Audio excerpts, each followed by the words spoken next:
The average man sees around 84 bops with their ass out on social media each day. If you ask a man to name 10 women, on average about 3 of them are going to be harlots. Many blame this on the fact that women today are hoes. People will tell you there are few wives in this generation, and your best bet is to fuck the hoes and share the love with the bros. But I think I found a major issue with this theory that few are talking about. If it's really true that women today all listen to Sexy Red, go out, get drunk, and fuck a different guy every night, then why exactly am I getting no play? If there really is pussy just flying around in each direction, how does it just so happen to miss me? How come when I speak to a woman, they say they're going to the bathroom and never return? Something must be wrong with this theory, and I must take a deeper look to find out once and for all, are these hoes really worth it? I don't love no doggies.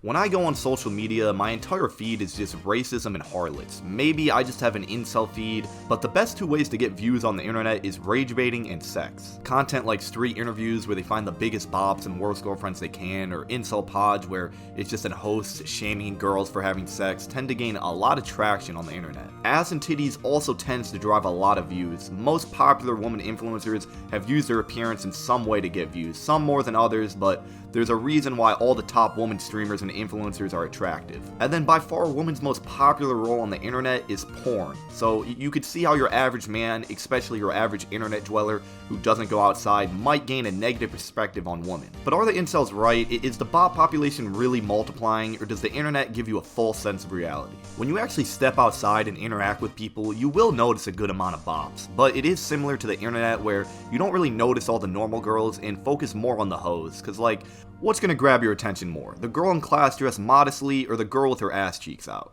But is there more bops today than there were in past generations? Are the harlots really multiplying? In 20 years from now, will all the mothers have nose piercings and wear thongs, or will there still be good women out there to settle down with? Alfred Kinsley researched and published some of the earliest information we have on sexual behavior of people in the US. These studies were done in 1948 and 1953. They collected data from over 18,000 different people from a wide variety of backgrounds. In these studies, it was found that at the time, around 50% of people, both men and women, were having premarital sex. Women from the age range of 30 to 44 had an average body count of 4, while men from the same age range had an average body count of 7. It was also found that 26% of women had admitted to being unfaithful to their husbands at least once in their life. For men, around 50 to 60% of them admitted to cheating on their wives at least once. Now, if you compare this to the most current data that we have from the CDC, both men and women's body counts have stayed the exact same. Cheating has gone down significantly for both men and women, and premarital sex has raised a bunch from 50 to like 95%. Obviously, these studies are not perfect, but just looking at the numbers, I think it's safe to say that our generation might not be cooked. And the numbers do make sense. Like, it makes sense why the body count average has stayed about the same over the past 75 years, because like, I don't think women are just finding out now that they like to have sex. Like, I think people have always been fucking, you know, that's just what we do. Now, maybe you'd expect the numbers to go up a little bit more because premarital sex has risen by so much, but honestly, I really don't think we're living in a generation of just bops. And the cheating rate dropping by so much, if I had to guess, would be related to the fact that in the 50s, getting a divorce was much more taboo. So if you're locked into a relationship with a person you really don't like that much, or your partner got fat and ugly, like, you know, you don't really have any other choice but to cheat. And premarital sex rising from 50 to 95% makes a lot of sense considering the invention of birth control as well as the sexual revolution of the 1960s. So cheating rates have literally gone down, you no longer had to marry a girl to get some pussy, and body counts have stayed about the same. And I know a lot of you guys probably don't want to believe this data, you're thinking this doesn't make any sense, how come my girl cheated on me, how come every girl I meet has 10 plus bodies? And the answer is simple, it's your fault.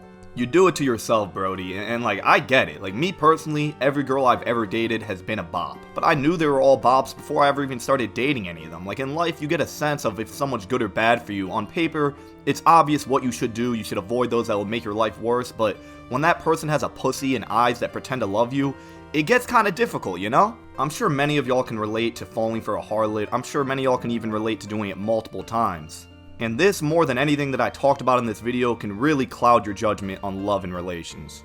If your only life experience with women is experience with bops, it's really gonna cook your brain, but you just gotta take a step back and realize you're the one choosing to date the bops, so can you really complain if they decide to bop out? The truth is, bops are just easier to find because they're friendly like that, so at first glance it could seem all your options are harlots, but you just have to work harder and earn that good girl. And this is just how it's always been. Life's not easy. Like, do you really think your dad didn't have to fight through a couple bops before he found his queen, your mother? Like, this is just life. Lock in, Brody. It's time. And that's really all I got to say on this topic. Don't forget to drop a like, subscribe, leave a comment, all that cool stuff. Keep your head up, Brodies, and just remember, we're all gonna make it.